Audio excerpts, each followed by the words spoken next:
Hello, my name's John. Welcome to You are TV. Bye bye. I think I said my piece. Off. They all try and make out with some great scene that we all hung out together in. Wasn't like that at all. Wasn't at all. And it's the same old jealousies and interband nonsenses going on. You know, same as the old days, same as the new days. Pity, there's too much jealousy in music. If you really want to get people to understand what it is you're doing, do it with a sense of comedy and a vague mockery, satire, irony. These are all really, really useful tools. Just bland hatred isn't going to work because you're alienating not only yourself but everybody else. There's enough of them mindless bands out there, isn't there? I don't attach myself too fondly to any one title. Punk was a title given to me, King of Punk actually, by a journalist called Caroline Coon for a magazine called Melody Maker. When I found out what the word punk meant, which it means rent boy for Mr. Big in an American prison.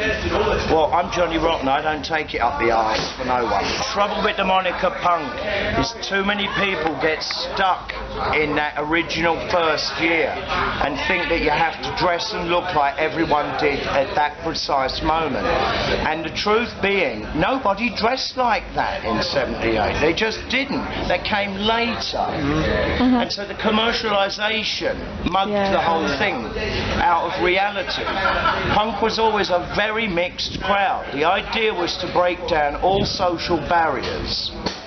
That, for instance, because of punk, girls could form bands and stand on stage and be the equal of men bands, and that up to that point in music history has never happened. It was always bouffanted hair and matching outfits, and then along comes the raincoats, the slits, x-ray specs, and suddenly women had a place in society.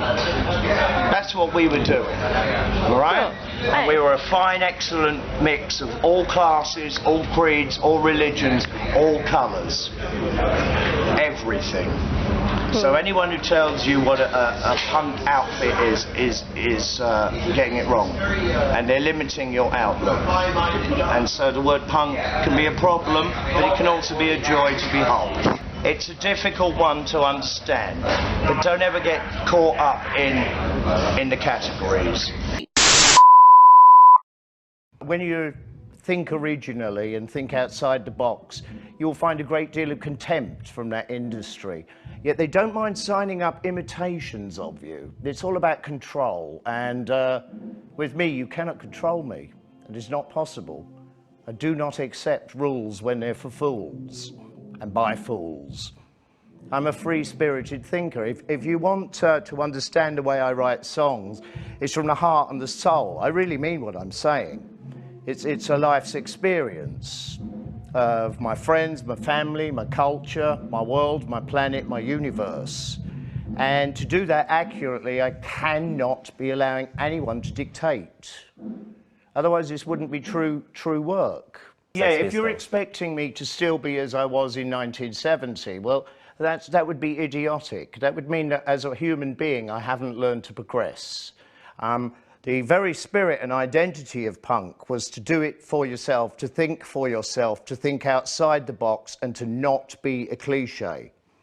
And so if a certain kind of person wants to imitate my past, that's all right, but it's not very healthy.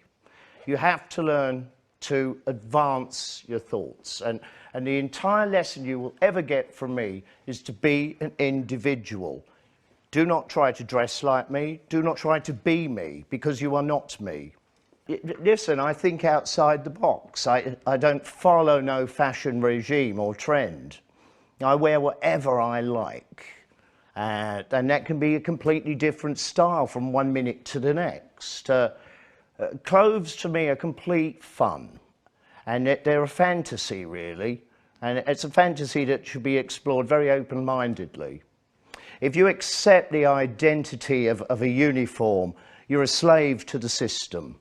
A true punk would never wear punk gear. I am Johnny Rotten. I am me, and this is how I am. I'm a continually developing human being with 35 years of experience of writing and performing music. So I know what it is that I truly want to be doing. I'm not dictated by fashion, trends, or money. So I guess you're still living that rock and roll lifestyle. Yes, to be honest. Do it yourself. Be honest. You will achieve the most remarkable things. You will make terrible enemies because of the jealousy factor. You just can't be avoided. Let your eyes see what you see. Let your ears hear what they should hear. Never listen to second-hand information. All my words come from my heart. Speak to me and I shall speak to you. Don't ever let anybody tell you what it is I think, because they are lying. They are not me and they cannot speak for me. But there are many, many enemies in the world, many, many. And every day you grow new ones. It's like a fungus. And you have to learn to cut those branches off the tree. Enemies always be behind you. May they scatter, flutter, butter, and shatter.